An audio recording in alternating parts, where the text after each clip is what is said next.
आश्रम व्यवस्था।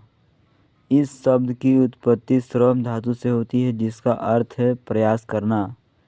हिंदू धर्मशास्त्र में मनुष्य की आयु 100 वर्ष मानते हैं तथा प्रत्येक आश्रम के लिए 25-25 वर्ष की अवधि निर्धारित करते हैं। महर्षि व्यास ने इसे 4 दंडों वाली सीढ़ियाँ बताया है जिसमें चढ़कर व्यक्ति अपना जीवन सार्थक कर मोक्ष प्राप्त कर सकता है।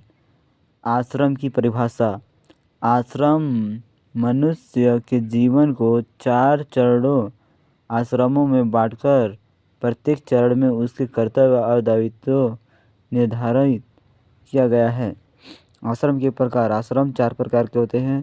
पहला ब्रह्मचर्य आश्रम, दूसरा गृहस्थ आश्रम, तीसरा वानप्रस्थ आश्रम, चौथा संन्यास आश्रम।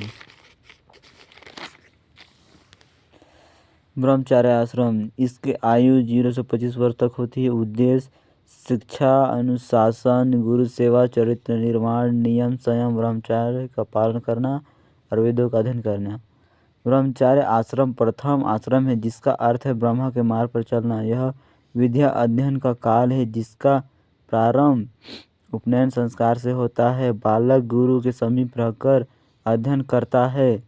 वह उसकी दिनचर्या अत्यंत कठोर एवं पवित्र होता है। प्राचीन ग्रंथों में ब्रह्मचारी के जीवन का वर्णन मिलता है। गुरुकुल में रहकर उसे वेदों का अध्ययन करना पड़ता है। वहाँ केवल एक पुरुषार्थ धर्म का उपयोग होता था। विद्यार्थी गुरु की सेवा करता था, भीख मांगता था, सूर्योदय से पहले उठता था, प्रातः एवं सायंकाल में ध्यान करता था, 2 बार भोजन ग्रहण करता था, नृत्य गायन सुगंधित द्रव्यों का उपयोग नहीं करता था, स्त्रियों की ओर देखना या सोचना वर्जित था। प्रत्येक ब्रह्मचारी को जनेऊ, मेखला एवं दंड धारण करना पड़ता था।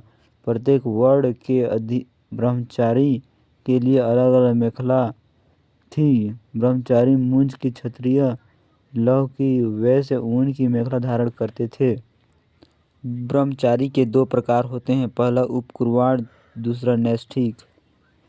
उपकुर्वाण। ये ब्रह्मचारी आश्रम समाप्त होने पर गृहस्थ आश्रम में प्रवेश करते थे। वे गुरु को अपने सामर्थ्य के अनुसार दक्षिणा देते थे। उनकी आज्ञा पाकर गृहस्थ आश्रम में प्रवेश करते थे।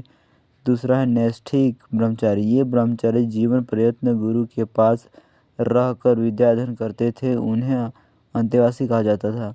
अध्ययन की समाप्ति के पश्चात ब्रह्मचारी स्नान करता था। यह अध्ययन के अंत का सूचक था। तत्पश्चात वह स्नातक कहा जाता था तथा अगले आश्रम में प्रवेश योग्य बन जाता था। ब्रह्मचार्य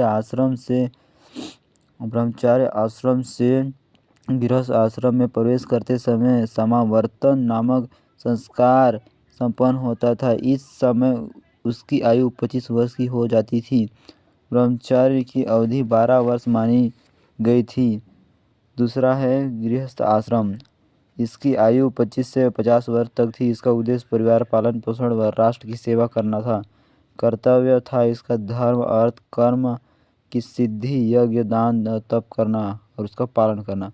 ब्रह्मचर्य आश्रम के बाद मनुष्य गृहस्थ आश्रम में प्रवेश करता है जिसकी अवधि 25 से 50 वर्ष की थी। विवाह संस्कार के बाद लोग गृहस्थ आश्रम में प्रवेश करते थे।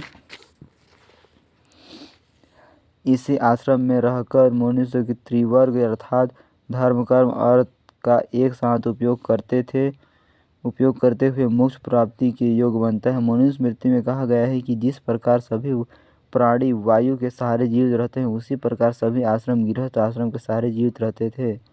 तीनों आश्रमों का भार वहन करने के कारण यह श्रेष्ठ है।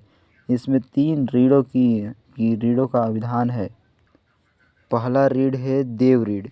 ऐसी मान्यता है कि व्यक्ति के जन्म के समय उसके ऊपर देवी देवताओं की कृपा रहती है। मनुष्य यज्ञों का अनुष्ठान करता है और ऋण से मुक्ति प्राप्त करता है। दूसरा है ऋषि ऋण। विधि पूर्वक वेदों का अध्ययन करने से ऋषि ऋण से मुक्ति मिल जाती है। तीसरा है पितृ ऋण। तो पिता के लिए ऋण। संतान उत्पन्न करके व्यक्ति पितृ ऋण से मुक्ति पा लेता है।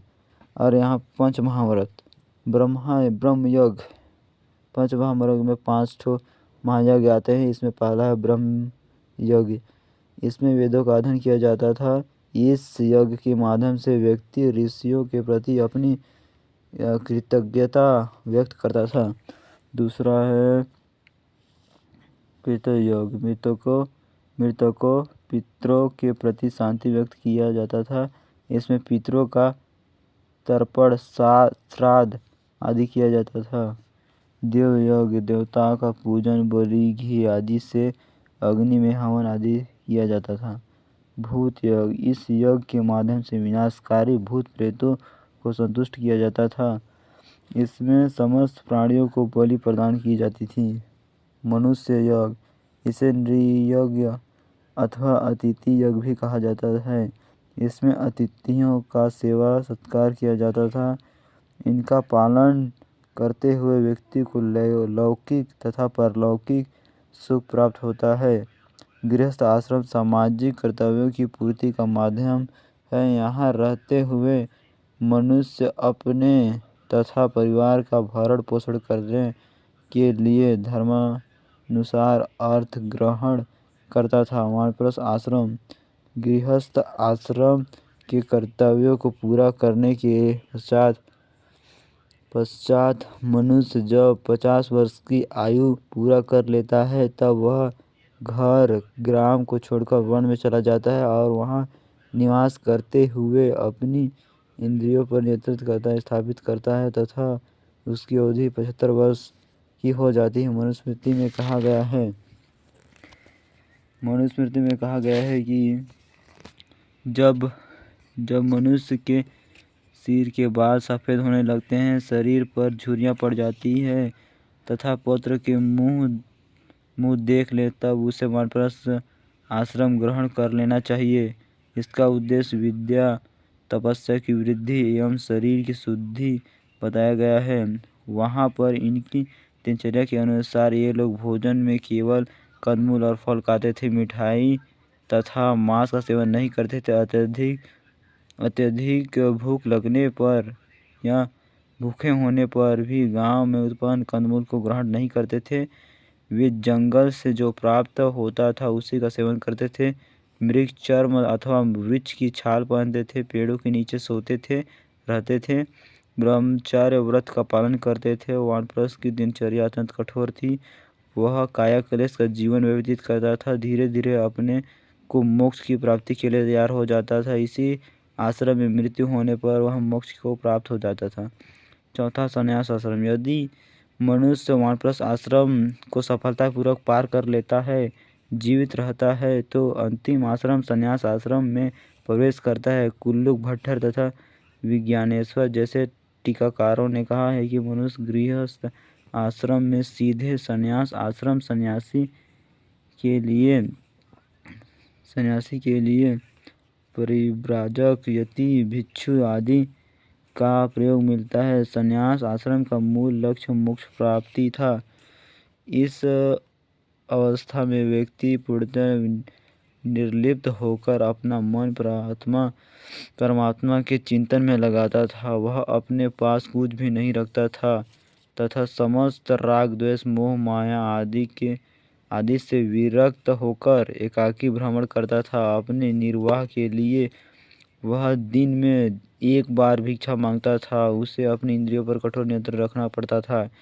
इसके लिए समभाव होना, किसी प्राणी से कभी द्वेष न करना, काम क्रोध लोभ आदि कुकृत्यों से पूर्णतः त्याग कर देता था।